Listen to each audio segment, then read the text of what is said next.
حضرت یوسف علیہ السلام کی دعا جو انہوں نے اپنی زندگی کے آخری مراحل میں اللہ تعالیٰ سے مانگی۔ بسم اللہ الرحمن الرحیم۔ السلام علیکم۔ قرآن پاک میں حضرت یوسف علیہ السلام کا پورا واقعہ سورہ یوسف میں بیان ہوا ہے۔ اس سورت مبارکہ میں اللہ تعالیٰ نے حضرت یوسف علیہ السلام کی اس دعا کے الفاظ بھی بیان فرمائے جو انہوں نے مانگی تھی۔ اس دعا مبارک کا موقع محل یہ تھا کہ جب حضرت یوسف علیہ السلام مصر میں حکومت کے سربراہ بن گئے اور آپ کے والد جب عرصہ دراز کی جدائی کے بعد مصر میں حضرت یوسف علیہ السلام سے ملے تو آپ نے اس وقت اللہ تعالیٰ کا شکر ادا کیا اور اللہ کے حضور یہ دعا مانگی۔ بات کرتے ہیں اس دعا کی اہمیت اور فضیلت کے بارے میں۔ سب سے پہلے شکر گزاری۔ اس دعا کا آغاز اللہ کی دی گئی نعمتوں، سلطنت اور علم کے اعتراف سے ہوتا ہے۔ نمبر 2، عافیت اور استقامت۔ یہ دعا مانگنا کہ موت اسلام کی حالت میں آئے اصل عافیت اور کامیابی کی نشانی ہے۔ نمبر 3، صالحین بندوں کا ساتھ، یعنی دنیا اور آخرت میں اللہ کے نیک بندوں کی رفاقت کی درخواست کی گئی ہے۔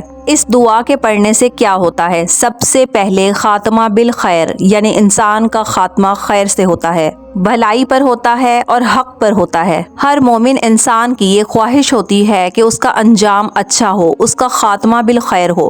اسلامی اور اخلاقی نقطہ نظر سے اس کا مطلب یہ ہے کہ انسان کی زندگی کا اختتام نیکی، ایمان اور بھلائی پر ہو۔ اس بات کو خاتمہ بالخیر کہا جاتا ہے جس کی دعا ہر مسلمان کرتا ہے تاکہ اس کی عاقبت سنور جائے۔ ہمارے دین اسلام میں بھلائی پر قائم رہنے اور برائی کا بدلہ بھی بھلائی سے دینے کی ترغیب دی گئی ہے تاکہ انسان کا آخری انجام بہتر ہو۔ ہر مسلمان کی یہ خواہش ہوتی ہے کہ اس دنیا اور آخرت میں اللہ تعالیٰ کی مدد شامل ہو جائے۔ ہر مومن بندہ یہ چاہتا ہے کہ اس دنیا میں بھی اس پر اللہ کی رحمت ہو اور آخرت میں بھی اس پر اللہ کی رحمت ہو۔ تو اگر کوئی شخص یہ چاہے کہ اس کو دنیا میں بھی اور آخرت میں بھی بھلائی ملے اور اللہ کی مدد نصیب ہو تو اسے چاہیے کہ اس دعا کا خاص اہتمام کرے۔ اگر کوئی شخص چاہے کہ اس کو نیک بندوں میں شامل کیا جائے، اس کا شمار نیک بندوں میں ہو، اس کا شمار ایسے لوگوں میں ہو جنہیں اللہ پسند فرماتا ہے۔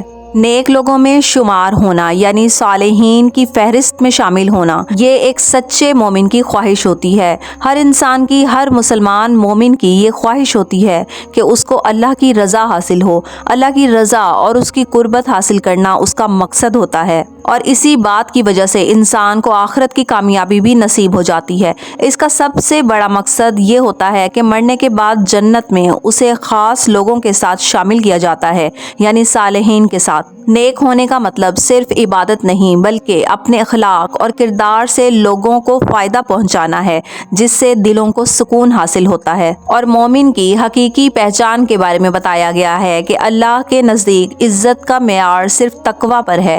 اسی لیے ہر مومن کی خواہش ہوتی ہے کہ وہ ان لوگوں میں شامل ہو جائے جو اللہ کو پسند ہوتے ہیں۔ اصل مقصد یہ ہے کہ انسان کی زندگی کا ہر عمل، خواہ وہ لوگوں سے لین دین ہو یا عبادت، اللہ کے احکامات کے مطابق ہو جائے۔ تو اگر کوئی شخص یہ چاہتا ہے کہ اسے دنیا اور آخرت میں اللہ تعالیٰ سے مدد ملے، اس کا خاتمہ بالخیر ہو اور نیک بندوں میں شمولیت ہو تو اس کو بکثرت دعائے حضرت یوسف علیہ السلام کو پڑھنا چاہیے۔ وہ دعا یہ ہے: اعوذ باللہ من الشیطان الرجیم، بسم اللہ الرحمن الرحیم، فاطر السماوات والارض انت ولی فی الدنیا والآخرة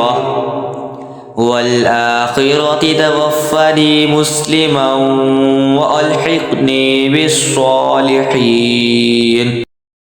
ترجمہ: آسمانوں اور زمین کو پیدا کرنے والے رب، دنیا اور آخرت میں تو ہی میرا یار و مددگار ہے۔ مجھے مومن ہونے کی حالت میں فوت کر اور مجھے نیک لوگوں کے ساتھ ملا دے۔ تو اگر کوئی شخص چاہتا ہو کہ اس کے رزق میں فراخی ہو، اس کا خاتمہ ایمان پر ہو، اسے دنیا اور آخرت دونوں جہانوں کی بھلائیاں نصیب ہوں اور اس کا ایمان پر خاتمہ ہو اور نیک لوگوں میں اللہ تعالیٰ اس کو شامل فرما دے، تو اسے چاہیے کہ صبح و شام اس دعا کا خاص اہتمام کرے۔